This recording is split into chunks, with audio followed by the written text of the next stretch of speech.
What's up, guys? I wasn't expecting this. Really wasn't. I was doing my usual stroll on Twitter, looking for Fabrizio Romano's page, and then I'm scrolling down. I'm seeing Carlos Soler to PSG. I'm like, okay, wasn't expecting that one. I'm seeing all the other transfers that Fabrizio he's talking about, and then I scroll down, and then I see this. Let's take a look at this. Let's take a look at what I actually saw. I can't believe it. So I'm scrolling down and I'm like, scrolling down, okay, okay, all right. And then I'm bumped into that and I'm like, what? Where did this come from? Manchester City are close to signing Manuel Akanji on permanent deal from Borussia Dortmund, as called by David Austin. Negotiations progressing to final stages. 17 million euro bid submitted to Dortmund. There are no centre back departures now expected. Just one more option. That one caught me by surprise. Oh my God. Manuel Akanji. He's a quality centre back, Swiss international. And we're going to take a look at his profile very, very soon. And when you think of players going to City, they got to be of a certain caliber of a player. And I've just seen Akanji linked to Leicester. I was actually reading some, stuff on Leicester, and I saw that they needed a center back, and Akanji was on their list. And I was like, okay. I've seen Akanji linked to a lot of prominent clubs in the past as well. But this one really caught me by surprise. I wasn't expecting it. If you had asked me if City's gonna sign another player, I would have told you I don't think so. I thought that was it for the summer. Seriously, I did not know we were gonna go in for another center back. But I think Pep and the board realize what's going on. Laporte's injured right now. When he recovers, there's no guarantee that he's going to stay fit. Ake got injured. There's no guarantee that he's going to stay fit. There's the only other option is Luke Mbete, and he's currently recovering from some kind of injury. So that leaves us with only John Stones and Ruben Diaz. What if one of those players pick up an injury? Then we are basically screwed. You see what I'm saying? And you don't want Rodri or Kyle Walker playing as center back. So I think that was a wise decision going in for Akanji, 17 million euros, maybe plus add-ons or add-ons included. That's a genius move to me. And he's a quality center back. He's good on the ball, and that fits Man City's mold of player. That is a good signing. I have to say from the get go, that is a very, very good signing, an intelligent business by Man City. Quality, not for a whole lot of money. And we're gonna take a look at his definitely gonna take a look at his profile. We're gonna go over to Sofa Score and we're gonna take a look at his profile right now. So let's do that.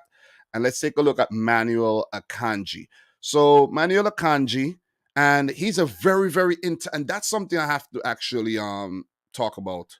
Not because he's signed into City, but the man is very, very savvy and very, very intelligent. I think he knows multiple languages. I've seen him, did an interview on Swiss TV and all that, and he is actually a very smart, intelligent person off the field, and on the field, he's very good as well. And look, he's a Swiss national, 27 years old. He just turned 27, so that fits a good age range that, Man City usually don't sign players that are too old. So that fits a nice age range. That'll get good 4 years out of him.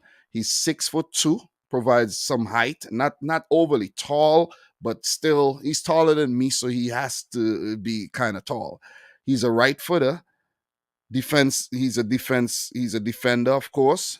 Wore the number 16 shirt at Dortmund, valued at 27 million euros. So we are getting him. I have to actually check him out on transfer marked and see what's some more details, like how much more years he had under his contract and everything. But let's take a look at his Sofa Score profile here, because this is very, very important for us to do. Look, we're going to check. What we're going to check is his stats. We want to go back to the We want to go down to the Bundesliga, and we want to go to the 2021-22 season, which is last season, right? So he played a total of 26 games, started 25. That's not bad. There's only 34 Bundesliga matches, so that's not bad at all, right? And which shows he's mostly a starter over there for Dortmund, right? Last season, we got to look at last season. This season is young, 87 minutes per game, and team of the week he only made it once. He scored one goal, so he's not really too much of a goal threat, and that's not a bad thing. Still, defend. He's a defender. And we don't want to look at his attacking stats. That's not important. We got to look at his passing and his defensive stats. So for touches, 87.6 average per game, it looks like. And key passes, not much. What else we have here? Accuracy per game, 91%. So he completes about 69 passes per game, or 70 passes, 91%. In his own half, 95. In the opposition half, 83, which is still good. Long ball, 64, which is still decent. And chip passes, 61%. So very, very good stats. Very good stats. And the ones in his own half is very important. And even though it declined when they go into the opposition half, it's still very, very high because, Man City, they love that. 3 clean sheets. Well, Dortmund play that attacking style of football, which is, you're going to pick up more clean sheets as a Man City player. 1.3 interceptions per game, 1.3 tackles completed per game, possession 1.1, very low. Dribble pass 0.4, which is very, very good point per game. That is very good. And 2 clearances per game. So error leading to shot, none. Error leading to goal, none. So you see, these are very good stats. Penalties committed, none. These are very, very, very good stats. Ground duels, 2.5 per game, 68% of his ground duels. Aerial duels, 59%. Possession loss, 7.8. That's not too bad. And fouls, 0.7 per game. So pretty good stats, man. No red cards, only 3 yellows. He's disciplined. He could pass the ball very well. And I think that's the reason why Man City brought him in. He's formerly of Basel, so coming to the Swiss team there to Borussia Dortmund. They paid 21 million for him. So at this time, for 5 years later, 4 years later, they're still making back some money for Manuel Akanji. So that's pretty good, though. That is pretty good. That is pretty good. So what we're gonna do, we're gonna take a look at his profile on Transfer Marked. Just briefly, we're gonna take a look at his profile on Transfer Marked. We're gonna go over the Transfer Marked. Manuel Akanji, he's won some trophies, and let's take a look at what he's won. He's won the German Cup with Borussia Dortmund.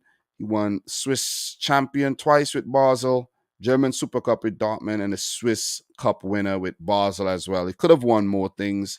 Dortmund have not been winning things. Perfect bridesmaids to Bayern Munich, the German Bundesliga runner-up twice there. So they could have done a lot better there. So it's time for him to actually move on and win some things. You see what I'm saying? Let's go back to his profile, and we're going to that's Akanji right there on screen, as you guys could see.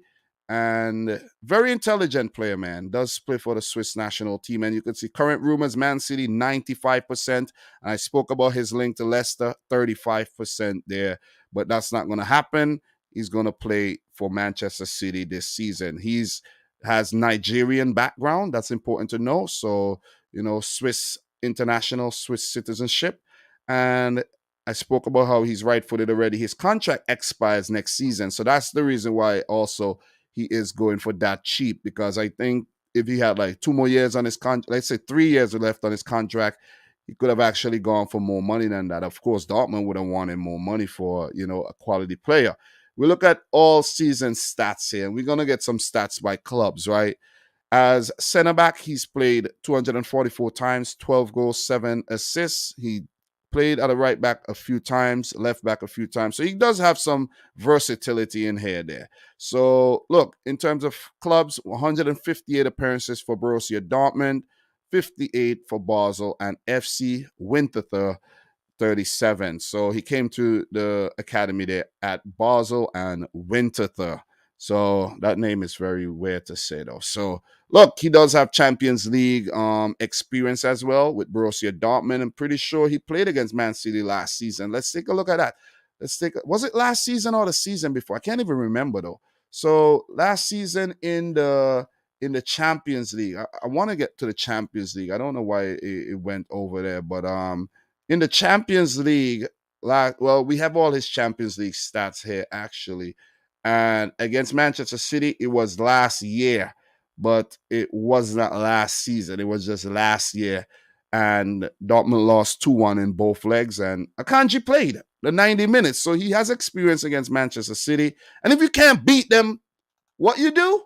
You join them. So that's just a brief analysis of Manuel Akanji. And just to analyze a player who will be a new Manchester City player for seasons to come. So I am delighted about the signing. I got to say that right off the bat. Usually you link to it. Like, for example, like Sergio Gomez. I wasn't too excited about Sergio Gomez. He's going to have to prove me wrong. And I didn't make one of these videos for Sergio Gomez, but I said, hey, man, I have to do this for Manuel Akanji. That's a good signing. You see what I'm saying? So, guys, have any thoughts on this brand new center back for Manchester City? You see, that's proactivity there. That is proactivity. Don't wait until there's a crisis to go and look for someone on a free or bring in a youth player or whatever. Sign backups early. All right? So, I'm happy with the signing. That should be completed pretty soon. And when it's done, we talk about it again. But, guys, I'm your boy, Dom. Subscribe to the channel if you're new. Like the video if you haven't yet done. So let me know your thoughts down below. And until next time, peace out. Rich Squad.